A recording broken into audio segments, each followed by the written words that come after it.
So, welcome to our core belief training. This is the part that is so important to understand and to really get a handle on.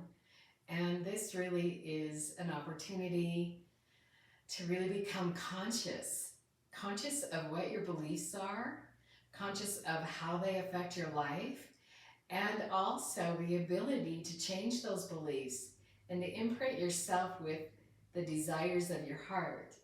And so I'm going to teach you about negative core beliefs and how they are formulated and how they work and how to get rid of them and how to reinvent your life and how to be able to have the life of your dreams simply because you've changed your beliefs. Isn't that amazing how that works? And so I want to share with you how it works, why it works, and that's my attempt for this module, is to give you all kinds of ideas as to how you can become conscious and how you can create your reality. So let's go. Let's get this going. Okay, so we're going to talk about the theory of the mind. Okay, this is the theory of the mind.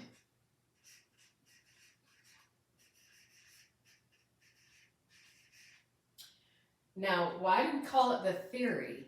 The theory is, we call it the theory because the mind is kind of elusive, but it's the best attempt that we can come up with at this point in time. Now, I have actually learned this process, I don't know how long ago. I'm guessing 35 years ago. I learned about the possibility of the theory of the mind. So I've been practicing this for a good long time, and it has evolved. And what has really evolved in it is that we've been able to create something that literally will eliminate the negative beliefs. So let me just show you how it works, okay? So if this is your mind is divided into two parts. The conscious part, which is about 12% of our mind. You realize we're only 12% conscious? Typically, okay? And so this consciousness is our thoughts.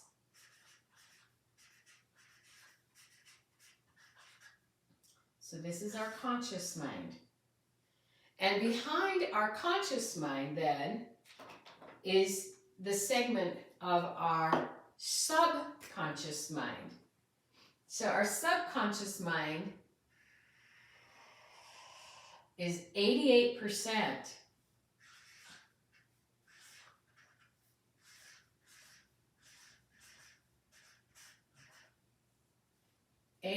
Of our mind is subconscious.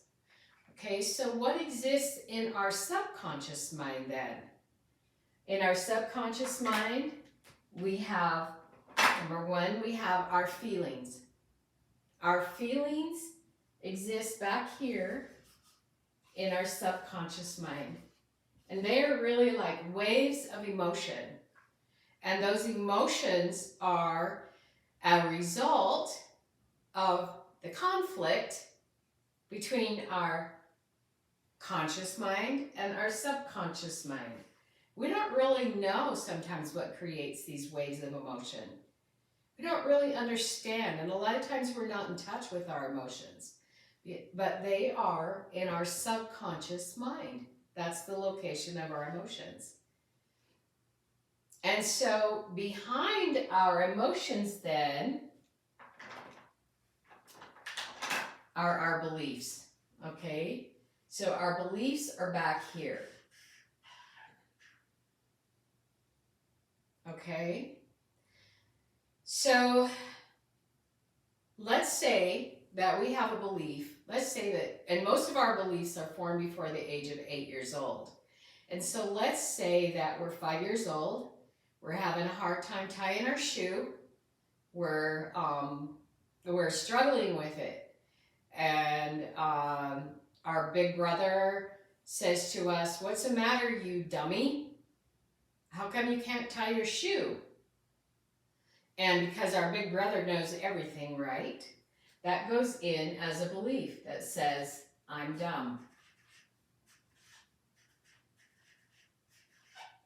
Now, if our big brother comes and hits us, knocks us upside the head and says, you stupid kid, that goes in with an exclamation mark because it went in with abuse.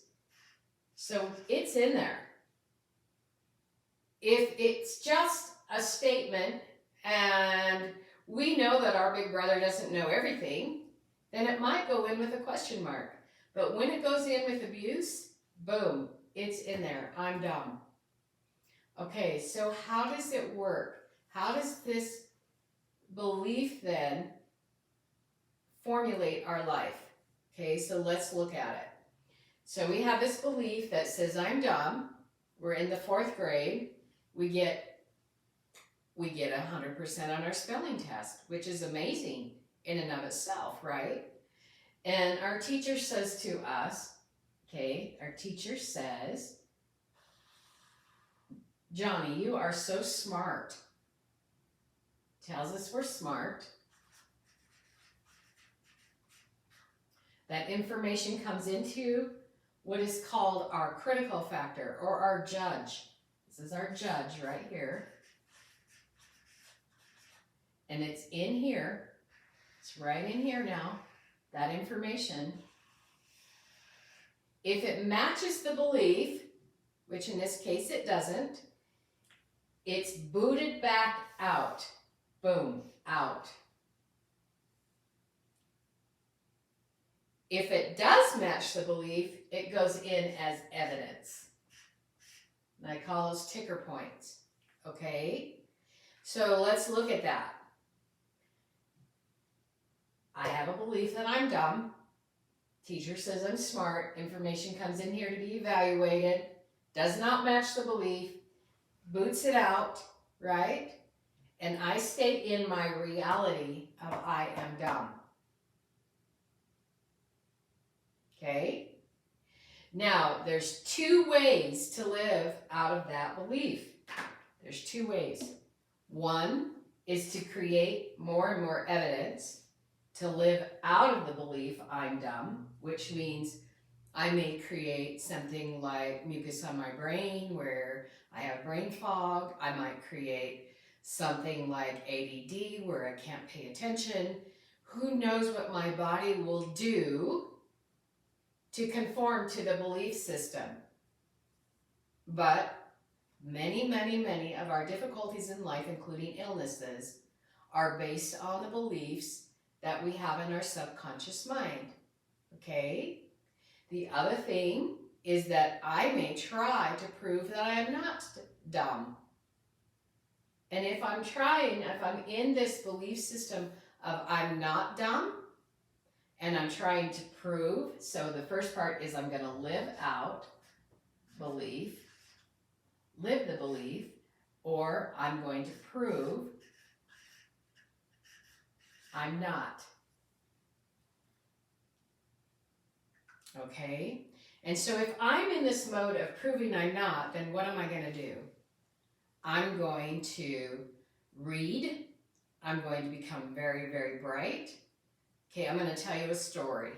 Okay, so I worked with this gentleman who was actually on an LDS mission. He came home early because his legs had given out on him and he couldn't walk. So his knees were buckling.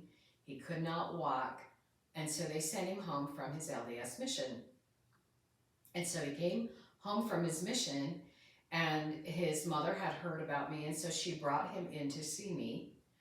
And the interesting thing was I had him go into the feeling in his knees, okay? And this is part of our process, but I had him go into the feelings that was located into his knees and go back to another time when he had that same feeling. And he went back to another time when he was only like 5 or 6 years old and they lived at a military base. And there was someone there with a big dog and the dog was not a friendly dog. And he was trying to protect his little sister. And so he had pulled some sticks off of a thorn bush and he attempted to make a spear out of those sticks, and he was going to throw it at the dog so the dog wouldn't hurt his little sister. And interestingly enough, of course, when he did that, it didn't penetrate the dog, and the dog came out after them, and the man who owned the dog actually saved the two of them, the little boy and his sister. But in process of that, the belief was formulated that I am stupid. I couldn't save my little sister, therefore I am stupid, right? So he had that belief that I am stupid now in his subconscious mind. He spent all of his school years learning. By the time he had gotten through elementary, he had read almost every book in the library, along with the encyclopedias. He became a storehouse of information, trying to prove that he was not stupid. He was not going to be stupid. So fast forward, boom, up to 19, 20 years old. He's now a missionary knocking on doors, and he has no social skills because he's been proving by reading, by being a hermit, and he goes to the door, knocks on the door, and tries to convince people that he has something to share. Of course, he's way in his head. He's not even in his heart. He doesn't know his heart center. He hasn't recognized it yet because he spent his whole life trying to prove he's not stupid. He's rejected by the people, which just creates more and more evidence that he's stupid, and his knees buckle. He's created an illness that says, I cannot hold my body strength, therefore I am stupid.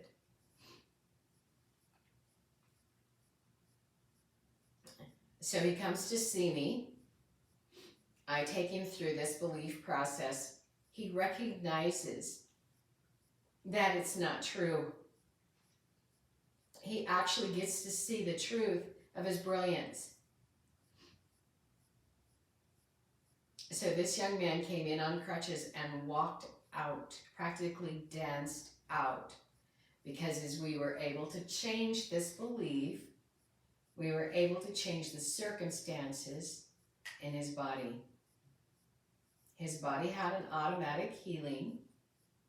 He no longer had weak knees, and he was able to see the truth of his beingness and live from that truth. Okay, so this is how beliefs work. And this is how they're formulated. Most of our belief systems are formulated at a very young age, before the age of 8 years old, because we don't have this critical factor until we're about 8. They start formulating about age 6, 7, 8, and that's when a lot of critical things happen.